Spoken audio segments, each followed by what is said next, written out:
ଯେଉଁମାନେ ମୂର୍ଖ ତଥା ନିର୍ବୁଦ୍ଧିଆ, ପ୍ରବଳ ବୈରୀ ସଙ୍ଗେ ଭିଆଏ ବିରୋଧ, ବିଜ୍ଞ ସଙ୍ଗେ ଅଜ୍ଞ କରେ ଶାସ୍ତ୍ରବାଦ, ପୁତ୍ର ହସ୍ତେ ସମର୍ପି ଦିଏ ବିଭବ ସମ୍ଭାର, ଅଳ୍ପ ସାମଗ୍ରୀ ଦେଖି ଯେ ମାଗେ ବାରମ୍ବାର, ଭାରିଯାକୁ ଦେଇ ଧନ ମାଗେ ତାହା ପୁଣି, ଆନଠାରେ କହି ବୁଲେ ନିଜେ ବଡ଼ ଜ୍ଞାନୀ, ଋଣ କରି କିଣିବ ଯେ ସ୍ଥାବର ସମ୍ପତ୍ତି, ଶତ୍ରୁର ନିକଟେ ରହି ନକରେ ଯେ ନୀତି, ହସ କୌତୁକେ କହେ ମର୍ମଭେଦୀ କଥା, ପ୍ରକାଶୀ ଯେ ଭାତୃ ପିତୃ ଦୋଷ ମନେ ଦିଏ ବ୍ୟଥା, ଅଯାଚିତ ଭାବେ ଯେବେ ଦିଏ ଉପଦେଶ, କଥାରମ୍ଭ ଶେଷରେ ଯେ କରେ ପରିହାସ, ବୋଧ କଣ୍ଠ ସ୍ୱର ପାଇ ସଙ୍ଗୀତ ଯେ ଗାଏ, ଅଳ୍ପ ଲାଭ ଲାଗି ଯେ ବା ମୁନିବ ହରାଏ,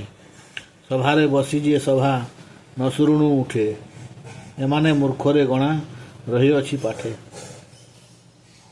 ଅତି ପଣ୍ଡିତରେ ବାଇ ମୂର୍ଖତାକୁ ଭଜୁଥାଇ, କେଉଁ ନିୟମ ମାନି ଚଳିଲେ ବିପଦ ପଡ଼େ ନାହିଁ, ସନ୍ଧ୍ୟାକାଳେ ଚାରି କାର୍ଯ୍ୟ କରିବ ବର୍ଜନ, ବିଦ୍ୟାର ଅଭ୍ୟାସ ନିଦ୍ରା ଆହାର ମୈଥୁନ, କଲେ ବିଦ୍ୟାର ମୂର୍ଖତା କାଦି ରୋଗ ଜାତ, ନିଦ୍ରାରେ ବିମୁଖ ଲକ୍ଷ୍ମୀ ମୈଥୁନେ ନିହତ, ସମବୁଦ୍ଧି ପରାକ୍ରମୀ ଅପକାରୀ ଠାରେ, ସହସା ଶତ୍ରୁତା ସୁଧି କେବେ ନ ଆଚରେ, ବ୍ରାହ୍ମଣ କ୍ଷତ୍ରିୟ ଆଉ କ୍ରୂର ସର୍ପ ଦେଖି, ହେୟ କରି ଯିବ ନାହିଁ କଦାପି ଉପେକ୍ଷୀ, ଜ୍ଞାତି ଜନଠାରେ ମୃତ୍ୟୁ ଦେବତା ପରାୟ, ବୁଦ୍ଧି ଧରି ଯେ ଚଳନ୍ତି ସେହି ନରରାୟ, ଲୋଭୀ ଲୋକକୁ କଦାପି